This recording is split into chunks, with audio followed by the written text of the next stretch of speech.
हिंदी साहित्य में आज सुनिए समकालीन कहानियों की श्रृंखला में सुविख्यात लेखिका नीरजा हेमेंद्र की लिखी हुई कहानी आज कल। मेरी जुबानी। मैं हूँ सीमा सिंह। चलिए देखें तो चलकर लड़के का घर कैसा है, कैसे लोग हैं। आज भी जैसे ही मैंने सुबह की चाय पी और अखबार पढ़कर मेज पर तहा कर रखा, मेरी पत्नी विभा ने मुझसे कहा। आज पहली बार तो विभा ने नहीं कहा ऐसा, प्रायः प्रतिदिन ही वो ऐसा कहती है। विभा उचित कहती है। मेरी बेटी अंशिका विवाह योग्य हो चुकी है। स्नातक पूरी करने के पश्चात उसने LLB की पढ़ाई की है। उसकी शिक्षा पूरी हो चुकी है। अंशिका मेरी तरह वकील बनना चाहती थी। कदाचित वो मुझसे प्रभावित व प्रेरित है। LLB करने का जब उसने निर्णय लिया तो मैंने सहमति दे दी थी। मैं इस बात का समर्थक हूँ कि बच्चों को उनकी रुचि के अनुसार शिक्षा का चयन करने व करियर बनाने के लिए स्वतंत्रता दी जानी चाहिए। LLB पूरी करने के पश्चात अंशिका अब नौकरी के लिए प्रयत्न कर रही है, किंतु कहीं बात नहीं बन पा रही है। वो स्वयं ही लैपटॉप पर रिक्तियाँ देखती है और ऑनलाइन फॉर्म भरती रहती है।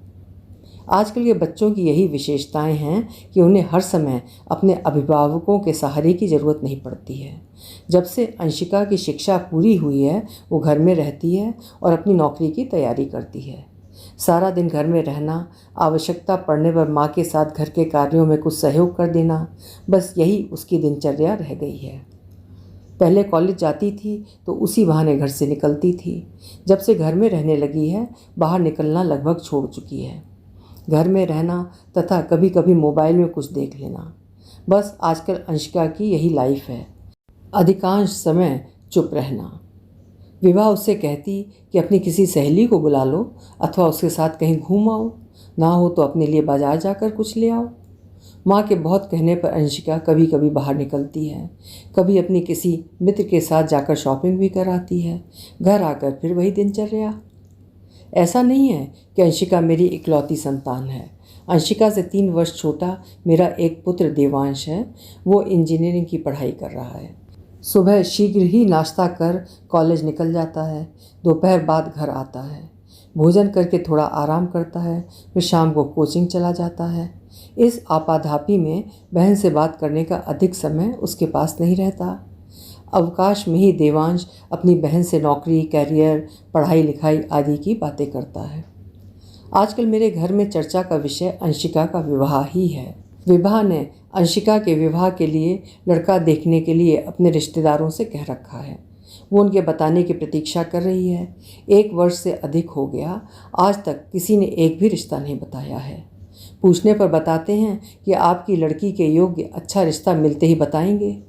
विभा कहती है कि उनकी बातों से प्रतीत होता है कि वे बताना नहीं चाहते, बात को टाल रहे हैं। सही भी है, रिश्ता बताकर कोई पचड़े में पड़ना नहीं चाहता। थक हार कर विभा ने अखबारों में वैवाहिक विज्ञापन देखने शुरू कर दिए। सुनिए जी, एक रिश्ता है। यह हमारी जाति और गोत्र का लड़का है, किसी अच्छी प्राइवेट कंपनी में काम करता है।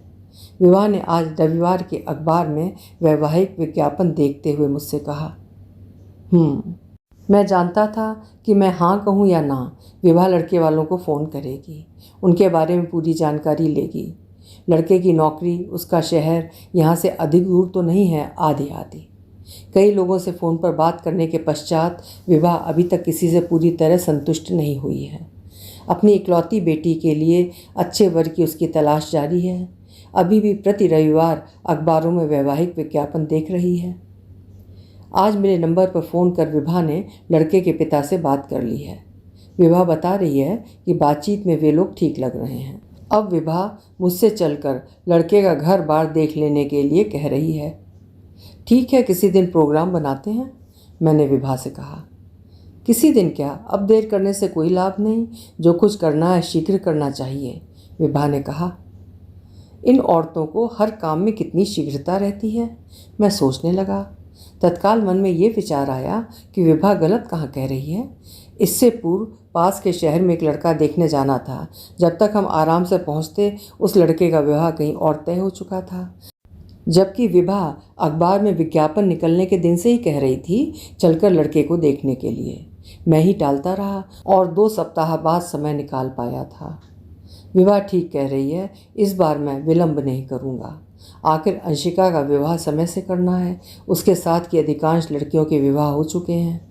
अंशिका के विवाह के लिए कोई भी बाधा नहीं है, मात्र एक योग्य लड़के की तलाश करनी है। 2 दिनों के बाद मैंने लड़का देखने चलने के लिए विभा से कह दिया। मैं और विभा लड़का देखने गए। लड़के वाले इसी शहर के रहने वाले थे। विभा ने अंशिका की फ़ोटो के साथ उसकी जन्म कुंडली की फ़ोटो कॉपी भी साथ में ले ली थी। हम लड़के के घर पहुंच गए। लड़के का घर व लड़के के घर वाले ठीक ठाक थे। ये मेरी बिटिया की कुंडली है, देख लीजिएगा। पर्स से कुंडली निकालकर लड़के की माँ की ओर बढ़ाते हुए विभा ने कहा। ठीक है, दे दीजिए। लड़के की माँ ने कुंडली अपने हाथ में लेते हुए कहा। आप मेरे बेटे की कुंडली देखना चाहेंगे? मैं फ़ोटोकॉपी करवा देती हूँ, लड़के की माँ ने कहा। अब तक तो मुझे सब ठीक लग रहा था। लड़के के पिता ने वर की कुंडली की फ़ोटोकॉपी दे दी। ठीक है, हम फ़ोन द्वारा बातचीत करते रहेंगे, लड़के के पिता ने कहा। हम घर आ गए। विवाह के 2 दिनों पश्चात पंडित जी को बुलवाया और लड़के की कुंडली की मिलान करवाई। कुंडली में लड़के लड़की के 28 गुण मिल रहे हैं। विवाह के लिए उपयुक्त वर है, पंडित जी ने बताया। विवाह खुश थी। लड़के लड़की के 28 गुण मिलना एक दुर्लभ संयोग है। ये सब जानकर विवाह का जुड़ाव दामाद के रूप में उस लड़के से हो गया था। लड़के के घर मैंने फ़ोन किया। वो लोग भी इस रिश्ते के लिए तैयार थे। हमने मिलकर तय किया कि आने वाली वैवाहिक लगन अर्थात लगभग 8 माह पश्चात हम विवाह कर देंगे। ये अच्छा ही था, हमें विवाह की तैयारी का पर्याप्त समय मिल रहा था। कुछ लड़के वालों ने संकेतों में कहा और कुछ हमने स्वयं समझा और अंशिका के विवाह में पर्याप्त राशि खर्च की। धूमधाम से विवाह किया, ये सोचकर कि लड़कियों के जीवन में ये अवसर बार बार नहीं आता है। गाड़ी से लेकर गहने, बर्तन, फर्नीचर सब कुछ दिए। अंशिका विदा होकर ससुराल चली गई। बेटी को विदा करने की पीड़ा की अनुभूति अंशिका को विदा करने के पश्चात हुई। घर में व्याप्त सूनेपन के साथ ही मन में एक संतोष भी था कि अंशिका इसी शहर में है। जब इच्छा होगी जाकर मिल लेंगे। मेरा बेटा देवांश हम लोगों के साथ है। देवांश के होने के एहसास भर से घर का सन्नाटा टूटता सा लगता। भले ही देवांश दिन भर कॉलेज में रहता तथा शाम को कोचिंग में। अंशिका से फ़ोन पर प्रायः प्रतिदिन बात हो जाती। इसी प्रकार समय व्यतीत होता जा रहा था। मम्मी, मेरा मन यहाँ नहीं लग रहा है, मुझे आपके पास आना है। जब भी अंशिका विवाह के पास फ़ोन करती, विवाह से बुलवा लेती। हफ्ते 10 दिन वो हम लोगों के पास रहती, फिर वापस ससुराल चली जाती। ससुराल के बारे में पूछने पर अंशिका अधिक कुछ न बताती, मात्र इसके कि सब ठीक है। मैं उसका चेहरा पढ़ता तथा समझ जाता कि मेरी बेटी किसी दुविधा में है, किंतु किस, मैं समझ न पाता। समय अपनी गति से आगे बढ़ता जा रहा था। देखते देखते अंशिका के विवाह के 8 माह व्यतीत हो गए। माँ, मैं इसके साथ नहीं रहूँगी, मुझे बुला लो। एक दिन अंशिका ने रोते हुए अपनी माँ को फ़ोन किया। सहसा इस प्रकार अंशिका का फ़ोन आने से विभा घबरा गई। क्या हुआ बेटा, कुछ बताओ तो, विभा ने घबराते हुए पूछा। बस मैं इसके साथ नहीं रहूँगी, मुझे देवांश को भेजकर बुलवा लीजिए। अंशिका रोती जा रही थी। उसके रोने की आवाज़ सुनकर विभा भी रुआसी हो रही थी। क्या हुआ बेटा? इसके अतिरिक्त विभा कुछ नहीं पूछ पा रही थी। वो समझ नहीं पा रही थी कि अब तक सब कुछ तो ठीक था। सहसा ये क्या हुआ कि विभा वहाँ रहना नहीं चाहती, बस बुला लेने को कहती जा रही है। क्या हुआ बेटा? विभा ने पुनः पूछा। मैंने कहा ना, मैं इसके साथ नहीं रहूँगी। इस बार अंशिका के स्वर कुछ तीव्र हो गए थे। शाम को मैं काम से वापस आया तो विभा ने मुझे सारी घटना से अवगत कराया। बेटा, कल सुबह देवांश आएगा तुम्हें लेने, तुम चली आना। कुछ दिन हम लोगों के साथ रहना, सब ठीक हो जाएगा, मैंने फ़ोन करके अंशिका से कहा। अंशिका ने फ़ोन रख दिया। प्रतीत हो रहा है कि अंशिका और दामाद में कुछ अनबन हो गई है। कुछ दिन हम लोगों के साथ रहेगी तो सब ठीक हो जाएगा। विभा को परेशान देखकर मैंने उसे समझाते हुए कहा। ऐसा ही लग रहा है, विवाह के बाद शुरू में ऐसा ही होता है। याद कीजिए, विवाह के बाद शुरू के वर्षों में हम लोग भी जरा सी बात पर कितना रूठते थे। विभा ने मेरी बात से सहमत होते हुए कहा। अगले दिन देवांश अंशिका को लेने गया। उसी दिन तीसरे पहर तक अंशिका आ गई। अंशिका ने किसी से बात नहीं की, भोजन भी नहीं किया, बमुश्किल 1 कप चाय पी, कमरे में चली गई। उसका चेहरा पीड़ा और तनाव से भरा था। पूछने पर वो किसी से कुछ भी नहीं बता रही थी। रात के भोजन के लिए भी मना कर रही थी। विभा के बहुत कहने पर एक फुल्का खाया और अपने कमरे में चली गई। अगले दिन अंशिका नहा धोकर फ्रेश होकर रसोई में आई और विभा से कुछ खाने के लिए मांगा।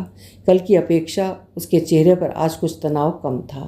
विभा ने उसका नाश्ता मेज पर लगा दिया। मम्मी, लंच के लिए कुछ टिफ़िन में रख दीजिए, हो सकता है मुझे आने में कुछ देर हो जाए, अंशिका ने कहा। विभा ने उसके लिए टिफ़िन तैयार करके रख दिया।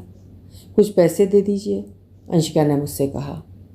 मैंने अलमारी से 2000 रुपये निकाल कर अंशिका को दे दिए। अंशिका ने रुपए पर्स में रखे और बाहर निकल गई।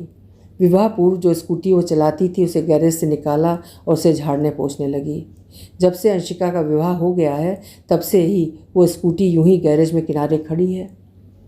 बेटा, इसमें पेट्रोल नहीं है, पहियों में हवा भी नहीं है, मैं कुछ मदद करूं? मैंने अंशिका को पुरानी स्कूटी निकालते देखा तो कहा। नहीं, मैं ठीक करवा लूँगी, कहकर अंशिका स्कूटी घसीटती हुई सड़क पर चली गई। मैं जानता था कि कुछ कदम पर दूर सड़क पर एक पंक्चर ठीक करने वाला बैठता है। अंशिका उसी से स्कूटी ठीक कराएगी। सड़क पार कर पेट्रोल पंप है, वहाँ से स्कूटर में पेट्रोल लेगी। पंचर स्कूटी घसीट कर ले जाते हुए अंशिका को देखकर मुझे बहुत बुरा लग रहा था। मैं अंशिका के स्वावलंबी स्वभाव से परिचित था। मुझे पता था कि जो काम वो कर सकती है उसमें किसी की मदद नहीं लेगी। सायं 4 बजे तक अंशिका घर आई। फ्रेश होने के पश्चात रसोई में जाकर अपने लिए स्वयं चाय बनाकर पी तथा कमरे में आराम करने चली गई। शाम को मैं घर आया तो विभा ने बताया कि अंशिका घर आ गई है और अपने कमरे में आराम कर रही है। विभा से मैंने अपने चाय बनाने व कुछ खाने के लिए लाने को बोलकर फ्रेश होने के लिए बाथरूम में चला गया। मेरी आवाज़ सुनकर अंशिका कमरे से बाहर आई। कल से अंशिका की चुप्पी हम सबके हृदय को साल रही थी। हम सब जानना चाहते थे कि ससुराल में अंशिका के साथ क्या हुआ जो वो इस प्रकार से यहाँ चली आई। कुर्सी खींचकर अंशिका डाइनिंग टेबल पर हमारे पास बैठ गई। पापा, मैं वकालत की प्रैक्टिस करूँगी। इसी काम से मैं आज कोर्ट गई थी। कुछ दिनों तक आप लोग मेरा बोझ उठा लीजिए, फिर मैं कुछ ना कुछ कर लूँगी, कहीं रूम ले लूँगी। अंशिका की बात सुनकर विभा रोने लगी। कैसी बात कर रही हो बेटा, ये भी तुम्हारा घर है? मैंने अंशिका से कहा। कहते कहते मेरा भी गला रुंध गया। अगले दिन अंशिका पुनः कोर्ट गई। वो प्रतिदिन कोर्ट जाने लगी। उसने बताया कि अब वो यहीं वकालत की प्रैक्टिस करेगी, नए सिरे से अपना जीवन प्रारंभ करेगी। आखिर बात क्या है, कुछ बताती भी तो नहीं। मुझे अपनी बेटी पर पूरा भरोसा है कि वो कुछ गलत नहीं कर सकती, किंतु कुछ पता तो चले कि वो ये सब क्यों कर रही है। रसोई का काम समेट कर विभा कमरे में आई। अपने मन में उठ रहे प्रश्न को मेरे समक्ष रखा। दामाद के बारे में पूछने पर भी कुछ नहीं बताती, मैंने विभा से कहा। मेरे पास भी विभा के इन प्रश्नों के उत्तर नहीं थे। विभा ने कहा। 10 दिन व्यतीत हो गए। अंशिका की दिनचर्या बंध गई थी। सुबह उठती, कुछ देर लैपटॉप पर काम करती, तत्पश्चात तैयार होकर कोर्ट चली जाती। घर में देवांश से बातें करती, हल्की फुल्की बातें मुझसे और विभा से भी करती, अधिकांशतः चुप ही रहती थी। एक दिन सहसा दामाद की माँ का फ़ोन आ गया। अंशिका उस समय कोर्ट गई हुई थी। फ़ोन विभा ने उठाया। उसने कदाचित यही समझा कि उन्होंने किसी बात पर रूठी अंशिका को मनाने के लिए फ़ोन किया होगा। विभा उनके घर के लोगों का कुशल क्षेम पूछने लगी। क्या कुशल क्षेम पूछने का नाटक कर रही हो? अपनी लड़की से हम लोगों पर दहेज के लिए प्रताड़ित करने, मारपीट और घरेलू हिंसा का केस करवाती हो? अंशिका की सास ने कर्कश स्वर में कहा। ये क्या कह रही हैं बहन जी, मैं समझ नहीं पा रही हूँ। मैं भला ऐसा क्यों करवाऊँगी? विभा ने लगभग गिड़गिड़ाते स्वर में कहा। लड़की की माँ हो तो लड़की की माँ की ही तरह रहो। बहन जी करती हो। मेरी बेटी, मेरे बेटे, मेरे पति, सबके नाम से सम्मन भेजती हो। अंशिका की सास बोले जा रही थी। विभा को खूब खरी खोटी सुनाकर उन्होंने फ़ोन काट दिया। दिन भर विभा मानसिक पीड़ा से गुजरती रही। दिन में कई बार उसका मन हुआ कि मुझे फ़ोन कर सब कुछ बता दे, किंतु नहीं किया, ये सोचकर कि ये सभी बातें सुनकर मैं परेशान होऊंगा। शाम को जब मैं घर आया तब विभा ने सारी बातें विस्तार से मुझे बताईं। मैं हतप्रभ था। शाम को अंशिका आ गई थी। सबने एक साथ चाय पी। चाय पीने के पश्चात जब डाइनिंग टेबल से उठकर अंशिका जाने लगी तब मैंने उसे रोक लिया। उसके ससुराल से आई फ़ोन वाली घटना बताई। माँ, मैं आप और पापा को परेशान करना नहीं चाहती थी। जब से मेरा विवाह हुआ है उसके सप्ताह 10 दिन के बाद से उन लोगों द्वारा मुझे प्रताड़ित किया जाता रहा है। मेरी सास मेरे चरित्र पर लांछन लगाकर गालियां देती। कुछ दिनों पश्चात रमन भी मेरे चरित्र पर हमले करने लगा। मैंने रमन से जानना चाहा कि मुझ पर ये झूठे आरोप क्यों लग रहे हैं। रमन की माँ ने कहा कि एक तो दहेज नहीं लाई है, ऊपर से बातें बनाती है, जबान चलाती है। पिछले कुछ समय से मेरे साथ मारपीट करने लगा था। मैं समझ गई थी इसका कारण मात्र दहेज की और मांग करना है, दहेज की भूख है। कहते हुए अंशिका विभा का हाथ पकड़कर कमरे में ले गई तथा विभा को अपनी पीठ और जांघों पर पड़े चोट के निशान दिखाए। कोई कोई निशान इतने गहरे थे कि उन्हें देखकर विभा फपक कर रो पड़ी, ये सोचकर कि मेरी बेटी ने कैसे सहा होगा ये सब कुछ। विभा कमरे से बाहर आई। उसने अंशिका के साथ हुए दुर्व्यवहार से मुझे अवगत कराया। मम्मी पापा, आप परेशान ना हो, मेरे साथ किए गए उनके दुर्व्यवहार के मेरे पास पर्याप्त साक्ष्य हैं। मुझे विश्वास है पापा, अपने जीवन और वकालत का पहला केस मैं जीतूंगी। अंशिका ने मुझे और विभा को सांत्वना देते हुए कहा। पापा, मैं ही नहीं, समाज में अनेक महिलाएं विवाहोपरांत घरेलू हिंसा की शिकार हैं, पढ़ी लिखी हैं, योग्य हैं, फिर भी वो समाज की बनाई कुरीतियों के कारण प्रताड़ना सह रही हैं। अपनी लड़ाई जीतने के बाद मैं उन महिलाओं के लिए काम करूंगी। मुझे उनके लिए जीतना है। मुझे उन बच्चियों को भी न्याय दिलाना है जो घर में अपने सगे संबंधियों के द्वारा शारीरिक शोषण का शिकार हो रही हैं। सारे नियम, कानून, जागरूकता की बातें मात्र स्लोगन और किताबों में कैद हैं। अपने जीवन से सीख लेते हुए मैं महिलाओं, बच्चियों के लिए हक में आवाज़ उठाना चाहती हूँ। आप मेरा साथ देंगे पापा? अंशिका ने कहा। हाँ बेटा, बिल्कुल, हर कदम पर हम तुम्हारे साथ हैं, मैंने अंशिका से कहा। 1 वर्ष की लंबी लड़ाई के पश्चात अंशिका अपना केस जीत गई। न्याय की जीत हुई। उसके ससुराली जनों को न्यायोचित सजा मिली। समय आगे बढ़ता जा रहा है। समय के साथ अंशिका भी। आज वो शहर की सफल और चर्चित वकील है। देखते देखते 4 वर्ष व्यतीत हो गए। अनेक ऋतुएं आईं गईं। इन सबसे बेखबर अंशिका महिलाओं के शोषण और अन्याय की लड़ाई निःशुल्क लड़ती है। अंशिका की सफलता से हम सब अत्यंत प्रसन्न हैं। हमें अपनी बेटी अंशिका पर गर्व है। हम सब चाहते हैं कि अंशिका का घर पुनः बस जाए, वो नए सिरे से अपनी नई जिंदगी प्रारंभ करे। महिलाओं को पुनर्विवाह करने का अधिकार भी तो हमारा कानून देता है। ये बात अंशिका से कहने का साहस विभा जुटा लेती है। आखिर माँ जो है, माँ तो बच्चों की गृहस्थी बसते देखना चाहती है। माँ, अपने काम से मैं संतुष्ट हूँ। किसी अन्य चीज़ के लिए मेरे जीवन में स्थान नहीं है। आप फिक्र ना करें, कोई योग्य, समझदार, अच्छा लड़का मिलने पर मैं इस बारे में सोचूंगी। तब तक आप प्रतीक्षा करें, कहकर अंशिका मुस्कुराती हुई कोर्ट चली गई। अंशिका के चेहरे की मुस्कान में मैंने व विभा ने अपनी खुशियाँ पा ली थीं। अभी आप सुन रहे थे नीरजा हेमेंद्र जी की लिखी हुई एक सामयिक कहानी आजकल। उम्मीद है कहानी आपको अच्छी लगी होगी। कल फिर मिलेंगे। आपका समय शुभ हो।